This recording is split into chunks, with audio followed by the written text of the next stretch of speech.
Hey guys, what's up? Welcome back to the channel. It's been a while since I've done a video. It's been very busy recently. I've forgotten what month I am, what time it is. Yeah, I've been very busy, working a lot, not taking a lot of time to do much else. So yeah, my schedule's gone a bit like this at the moment with uploading. So I'm just not doing well with this consistency at the moment for both podcasts and my own stuff. But I digress. So, as I'm sure you're aware, if you're a music fan like me, the internet kind of broke on Thursday the 5th September. Obviously at time recording this, a few days late. But we had the massive Linkin Park reveal. They had like a fan event in LA on the 5th. And they played a live show essentially, unveiling the two new members of the lineup, which are Dead Sara's Emily Armstrong and new drummer Colin Brittain. So it was like the big sort of tease, the big reveal where they unveiled the new lineup for Linkin Park, because they've been teasing something for a while. If anyone saw the countdown that happened on their socials, it got to 0 and then it started counting up again, so they trolled everyone. So I was like, well played, Linkin Park. Okay, fair enough. But yeah, obviously, as you know, before I actually jump into any of this, the whole reason that Linkin Park went on this hiatus was because obviously we sadly lost Chester Bennington back in 2017. Obviously he passed away, and the band's basically been inactive since, which fully you can understand, because that's a traumatic thing, you know, to lose a friend, brother like that. So they've taken their time. Obviously Linkin Park have been coming back into people's, I suppose, mindsets and like scopes, because we had the 20th anniversary of Hybrid Theory, and then we also had last year, we had the 20th anniversary of Meteora. So they've done like these re-releases, and obviously uncovered a lot of, you know, hidden gems, shall we say, for songs that were lost during both eras. And they've done like, you know, deluxe editions of the albums on vinyl and CDs, and obviously all these new songs have come to light. Their streaming numbers haven't really dwindled, even though the band's been inactive. Obviously, you know, myself included, people grew up with Linkin Park. For most, Hybrid Theory was probably the first album that people ever bought. I know it was one of my top 5 I bought, because there was like 5 albums I bought when I was first venturing into like the rock and the alternative scene, and Hybrid Theory was one of them. So, you know, Linkin Park's always been a massive influence for me growing up. You know, it was the first time I was hearing like rapping, singing and rocking like one genre. So I was like, okay, whatever this is, I like this. And obviously the genre we now know is numetal, and obviously they were one of the forefronts for that back in the day. And obviously it's been nearly 25 years since, you know, Linkin Park have been on the scene. They've been missed the last couple of years, but it's 100%, you know, you understand why. And there's been rumblings going around about obviously what could be the future for this band. Before I actually talk about my thoughts, because I've had a lot of people messaging me going, oh, what do you think about Linkin Park news? And like, I posted on my Instagram kind of like an initial reaction once I watched the live stream, and I've been sort of talking to friends and sort of stewing on it the past couple of days, and I thought, you know what, I'll just give my take on it, you know, as a long time Linkin Park fan, you know, just super raw, like no filters, just going to give my honest reaction.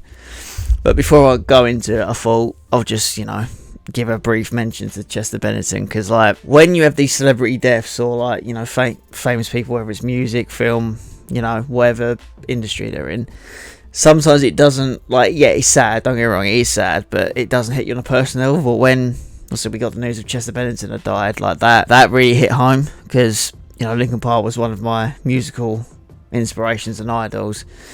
You know, Chester Bennington has been the voice of like my generation.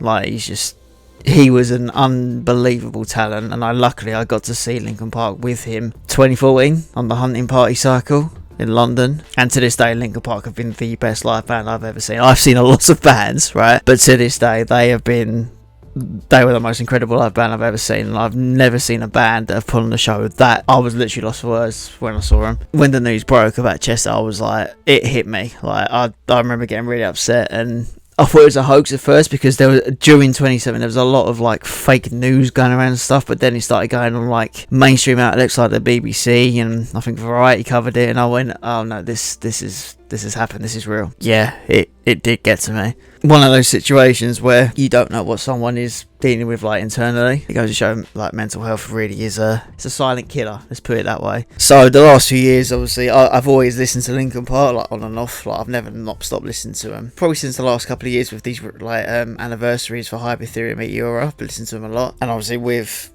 you know, this Linkin Park announcement that was brewing, obviously I've been thinking about, like, the band a lot and Chester and stuff. And yeah, just thought it was a worthy mention because he was such an inspiration to so many people. It's absolutely tragic what happened. He's no longer with us. You know, it's been 7 years since he passed. But yeah, before I sort of talk about the future of Linkin Park, I just wanted to give like a props to that because, you know, he's still missed to this day. And when we've heard these like unreleased Linkin Park songs from like the Meteora 20th anniversary, like hearing like things like Lost, like even though he's not here physically, it feels like he is still here.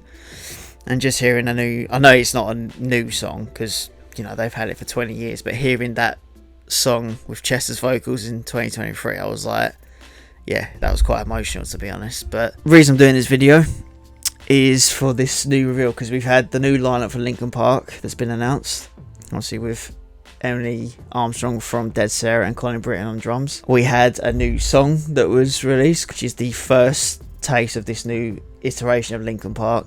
And during the live stream, this is where they unveiled who the new members of the band were. I think that was a perfect way to do it, because like with something like this, they could have done like a press release, whatever. But I think doing it in a live setting was the most natural way to do it. I was going to react to the song, The Emptiness Machine, but I've been seeing people getting copyright strike for it. I don't earn any money on my channel because I'm nowhere near big enough. But I thought I don't really want to get a strike for it, so I'm going to react to the live version of The Emptiness Machine that they opens the live stream show they did in LA last week.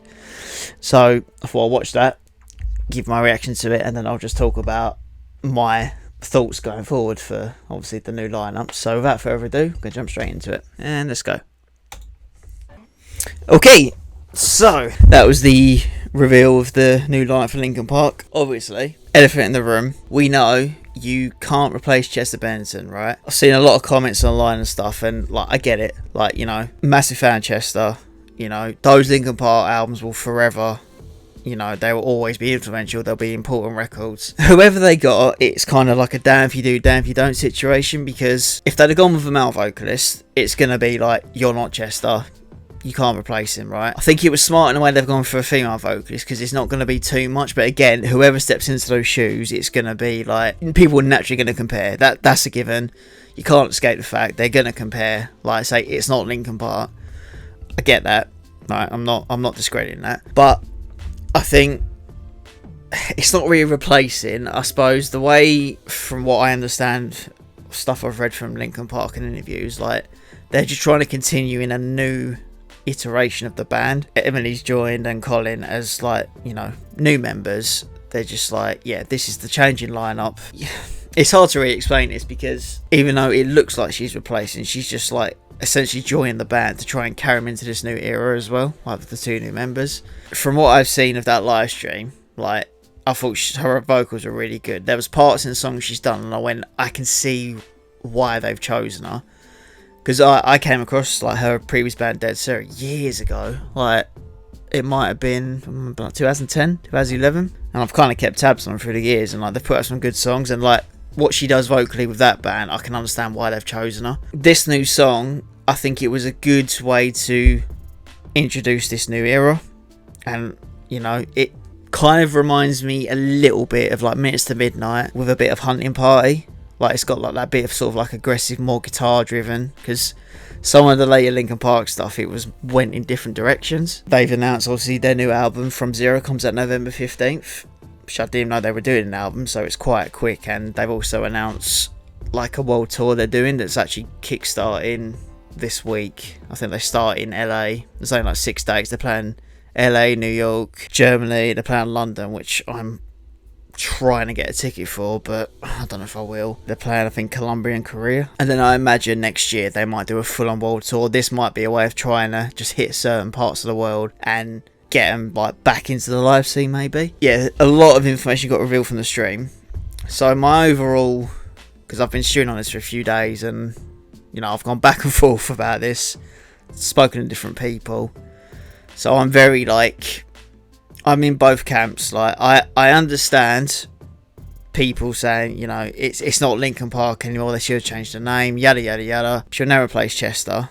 Like, completely understand that. There's certain members in bands that are hard to replace, and when they come back you do think, oh, why have you not changed the name?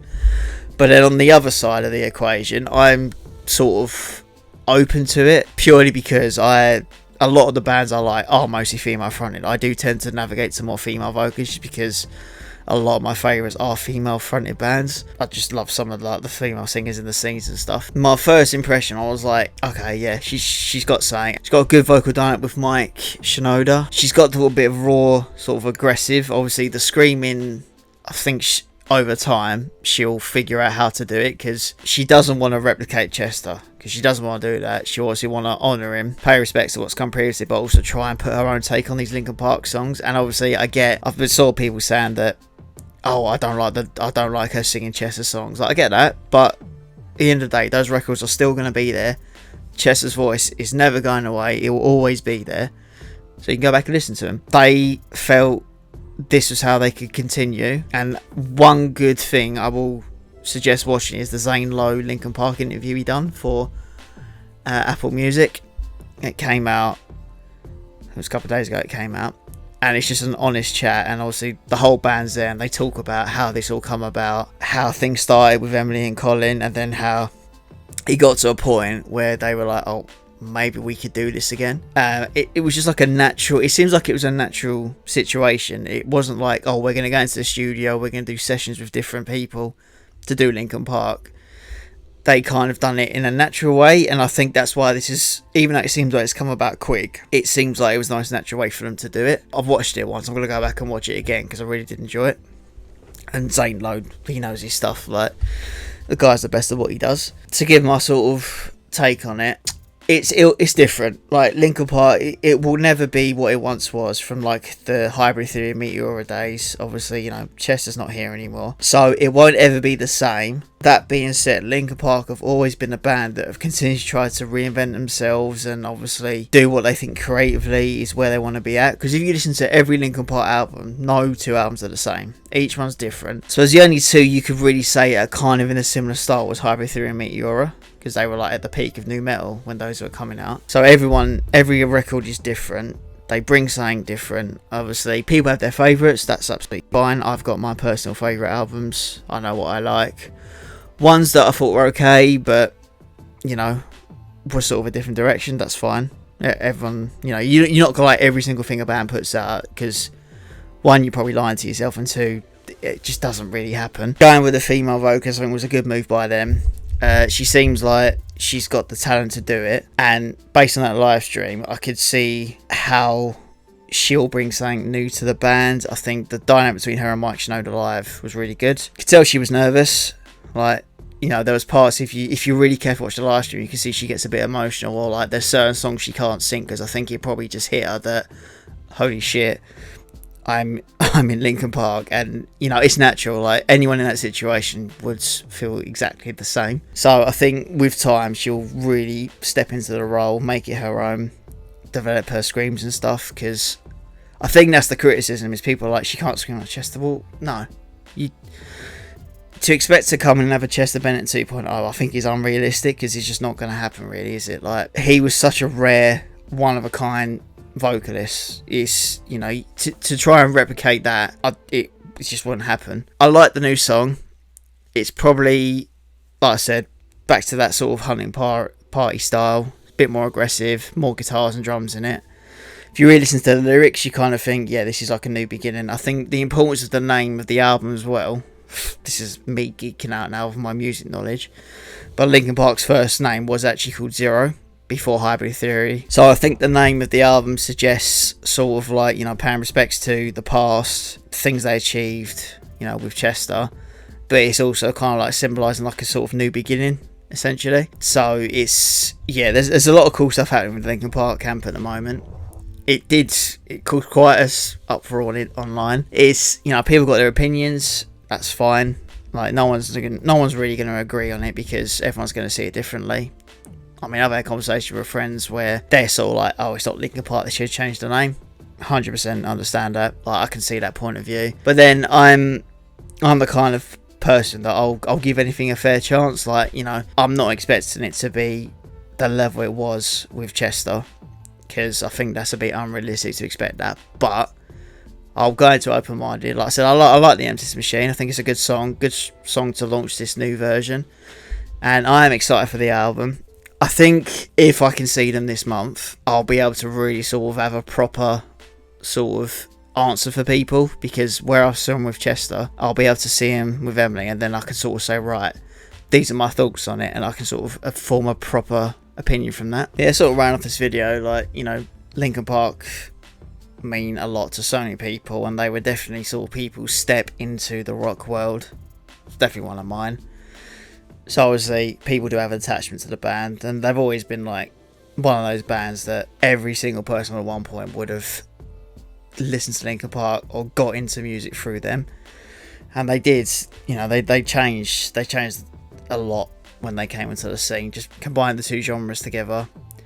And you know, those first two albums were just, yeah, timeless. Like, the fact that they're 20 years old, but you listen to them now and you're like, they still hold up. So I can understand people's strong opinions about this situation. I've wanted them to come back for years. Like, I think it was only really around the Hybrid Theory 20th anniversary when they did the re-release for that. I was really listening to it properly, and I was like, oh, just be able to see him again. I know it will never be the same, but yeah, just be able to hear those songs. I mean, even watching the live stream, I was getting really emotional the other night. Like, hearing, like, you know, things like Numb they played, like Paper Cut, Live From You, which is one of my all-time favourite Linkin Park songs. Catalyst, I think that was the one that really hit me a bit, the Catalyst live, because it's just, yeah, that's always been a special song. That one got me. I really liked the version of Bleed It Out they did. But yeah, you're sort of hearing these songs in a new light, even though it's the same songs. You like go into it, hearing it kind of the first time, if that makes sense, because obviously Emily's putting her spin on them. So yeah, it's exciting time. Obviously, people are gonna, I suppose a lot of people reserve judgment till the record comes out or till they've seen them live. Like I said, I'm open-minded to it. I'm looking forward to the album. I'm probably going to pre-order that. And yeah, like I said, if I can get a ticket to see him at the O2 this month, I'll think I'll have a better answer for people, I think, because I've not really given I've given kind of an answer, but I kind of haven't. I'm kind of, like I said, I'm in the middle. I understand, like I said, why people may not like it, but then on the other side, I like female vocalists. I think the dynamic with her and mikeshinoda was really good. I'm looking forward to seeing what kind of songs they've written on the album, because I imagine there'll be some heavier stuff as well. Like I said, I'll hope I can see them, and then I'll do a full-on video, and obviously I can say like whether I really think this was a good move, or if, again, I'm not too sure. But from what I've seen so far, I heard the new song, watched this interview, read a lot of stuff. I think Linkin Park would not have decided to come back and do this if they didn't think Emily was the perfect fit and Colin wasn't. And when you watch the Zane Lowe interview, if you do, like, there's actually something that mikeshinoda says where he says it's not about the talent, it's about the person, which I think stands out as a statement. Because you could have the most talented person in the band, but if they don't connect with them, because obviously you forget the things with Linkin Park, they're all friends, it's the dynamic between them. You can be the most talented person in the world, but if you don't click with them on a personal level, it's just like they probably wouldn't have chose us. So I think there's all these things you take into account. But yeah, it's an interesting time. I mean, I'm glad Linkin Park are back, because like I said, I've wanted them to come back for years. They've taken the time they need to sort of grieve and process and heal. Obviously, Rob's not the original drummer. Rob, he's not doing it anymore. I think it's probably too hard for him, and mikeshinoda does touch about that in the Zane Lowe interview. See, Brad, the guitarist, he is in the band, but he put a statement out where he said he's not touring, so he's still in the band, but I don't think he'll be touring anymore. So it's not the full lineup, but it's most of the original guys in the band. So only time will tell, and how people react to it. But that's kind of my waffly long version, I guess, answer of it. But yeah, I just wanted to sort of just film a video on it and just get my take on it. because like I said, Linkin Park is such a special band for me, so important. And I am looking forward to the album, and if I could get a ticket to see them this month, then I'll be super stoked just to hear those songs live again with a different spin.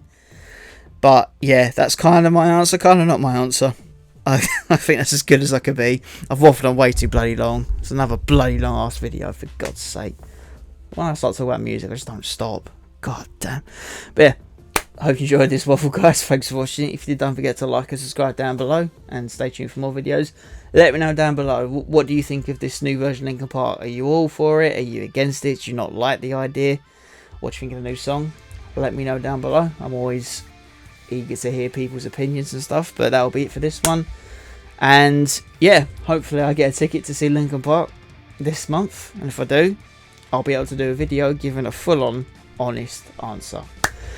But yeah, that'll be it, guys, and hopefully I'll see you on the next video. God knows when that'll be, but until then, take care and have a good day.